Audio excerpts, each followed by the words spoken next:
Um pouquinho. Vamos lá. Cara, quem foi que teve a ideia de fazer aquele rodízio dia sim, dia não, cara? Foi o pessoal da Secretaria da Saúde. Porque é o seguinte, qual foi a dificuldade que a gente viveu naquele primeiro quadrimestre de 2020? A dificuldade era as pessoas ficarem dentro de casa para que a gente pudesse preparar o sistema público de saúde para a demanda extra que a gente teve. Que teria. A gente chegou a ter 92% de ocupação dos leitos de UTI da cidade de São Paulo. E a gente conseguiu fazer isso. Tanto que aqui na cidade de São Paulo, a gente não viu médico escolher quem era entubado e quem não era entubado. A gente não teve na cidade de São Paulo ambulância ficar percorrendo porque não tinha leito de UTI disponível. A gente conseguiu atender todo mundo. E aí o que aconteceu? Em março, quando a gente começou a restringir a atividade, quando a gente começou com a quarentena na cidade de São Paulo, a gente bateu um alto índice de isolamento social. E o isolamento era medido por antena de celular. Então, as telefônicas mandavam para a gente, olha, tem tanta gente dentro de casa, tem tanta gente se movendo até 1 quilômetro. Então, a gente conseguiu um índice de isolamento social na cidade de São Paulo com algo que era fácil, ou pelo menos era um critério adotado e que a gente conseguia explicar para as pessoas, porque a gente fala que na cidade tinha 80, 70, 40, 20 ou 35. Pois bem, esse número começou a cair conforme a gente foi entrando em abril. Caindo. A hora que vai caindo o isolamento, o que vai acontecendo? Vai aumentando a contaminação. Vai aumentando a contaminação. Então a gente precisou tomar uma medida para falar, pessoal, calma, que isso ainda não acabou. E aí a gente implantou um rodízio durante uma semana que fez com que a curva do isolamento, que vinha caindo, parasse e voltasse a subir. E isso foi fundamental para que a gente conseguisse, um mês depois, já entrar no processo de reabertura. Mas a galera não ia pro metrô, pô? Oi?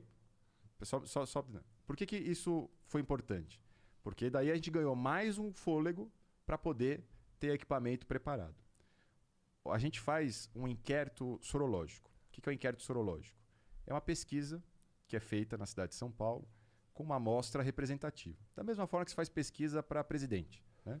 Então a população é 60% mulher, 40% homem, 30% de negro, 10% de branco. Então você pega uma amostra que é representativa e você consegue dizer com um intervalo de confiança e com conhecimento estatístico, dizer, olha, isso acontece no todo. Né? É assim para a pesquisa, assim a gente fez para o inquérito sorológico. Então a gente começou a cada 15 dias fazer um inquérito para medir como é que estava efetivamente a contaminação na cidade. Porque uma coisa é a pessoa ir lá, testar e a gente entrar para o sistema que ela testou positivo. Mas se eu fiquei dentro de casa, espirrando, não fui me testar, né? Peguei o coronavírus, passou, não tive nada. Esse número está fora da estatística real.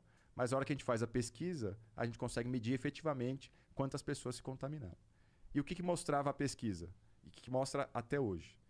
Não tem diferença de contaminação na cidade de São Paulo entre aqueles que usam transporte público e que não usam transporte público.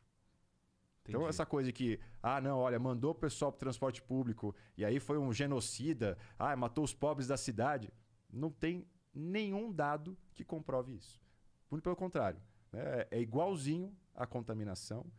A gente conseguiu estar sempre com uma quantidade de ônibus acima da demanda. Então ainda hoje na cidade de São Paulo, a gente deve ter hoje 60% da quantidade de passageiros andando nos ônibus. Nós estamos com 90% dos ônibus rodando. Então a gente tem uma folga entre demanda e oferta aqui na cidade de São Paulo. O metrô teve um pouco mais de dificuldade.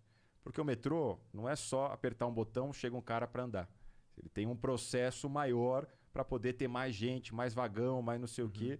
Tanto que a gente não viu isso no carro, viu no metrô e nos trens aqui da cidade de São Paulo.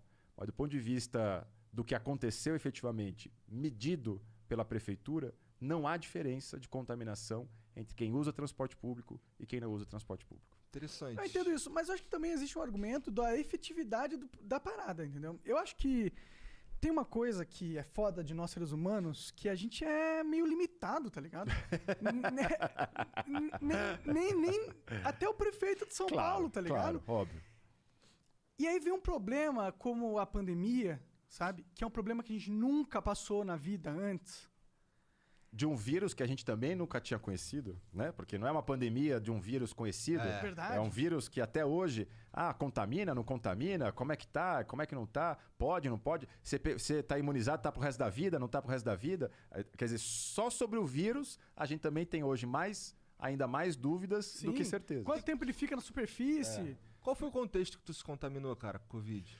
Olha, quando começou a pandemia, eu fui morar na prefeitura, né? Uma coisa meio didática, né? A gente tava falando para as pessoas fazerem home office, eu fiz office home. Entendi. Então eu peguei minha cama, levei para a prefeitura e morei na prefeitura durante 83 dias. Quando começou o processo de abertura, falei, bom, agora eu vou voltar para a cama, não aguentava mais ver fantasma na prefeitura à noite, né? O Matarazzo, lá do edifício Matarazzo, e voltei para casa. No que eu voltei para casa, 15 dias depois eu peguei. Então, pode ter sido elevador, pode ter sido uma entrega, Mas em pode casa ter sido... você pegou? Não, eu não sei. Eu sei que coincidiu. Pode ser alguém que trabalha comigo, né? Então, enfim. Não mas sei. voltando, o Igor me cortou um pouquinho, mas voltando no ponto que eu tava desenvolvendo.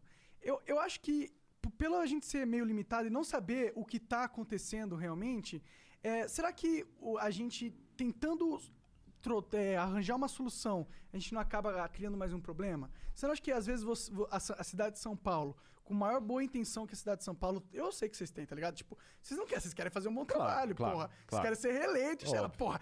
Eu passei pela pandemia e foi pica. Bruno Covas, põe aí em concreto. Tô ligado que vocês têm esse pensamento. Mas a gente, como ser humano limitado, você não acha que às vezes algumas atitudes foram visar ajudar, mas atrapalharam? Bom, veja, tudo é uma questão de escolha. Isso não só em São Paulo, vou dizer. Não. Eu concordo com você. Né? É uma questão de escolha. O que era mais importante? Garantir a preservação da vida ou garantir uma atividade econômica de continuar a funcionar? Aí teve que escolher.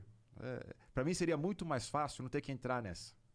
Assim, não, isso não é coisa da prefeitura, isso é coisa do governo federal, do governo do estado. A coisa mais fácil do mundo teria sido esse tipo de tratamento. A prefeitura não precisa entrar nessa discussão. Mas a gente teve que entrar, não tem como. Né? É minha responsabilidade. Eu não posso abrir mão. Algo tinha que São ser Paulo feito. é quase um país. A hora que pessoal da Vigilância Sanitária entra no meu gabinete e fala, olha, se não fechar as escolas, a gente pode ter uma morte em massa das crianças. Como é que eu faço? Fecha as escolas. Fecha as escolas. Claro. Não, mas olha, coitado, não vai aprender a tabuada, não vai aprender isso. Vamos ver de que forma ele consegue aprender dentro de casa, vamos ter que se reinventar, vamos ter que... Então, a hora que chegam escolhas, você tem que priorizar, não tem como. Ainda mais quando o mais fácil seria, não, olha, esse problema não é meu. Isso é coisa do Dória com o Bolsonaro, tem nada a ver aqui comigo, vamos perguntar lá pra eles, eu tô aqui cuidando da cidade. Pra mim seria muito mais cômodo fazer isso.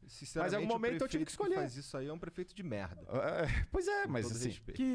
por medo de tomar mas é o mais fácil de fazer não nesse faz nenhuma momento. Decisão, né?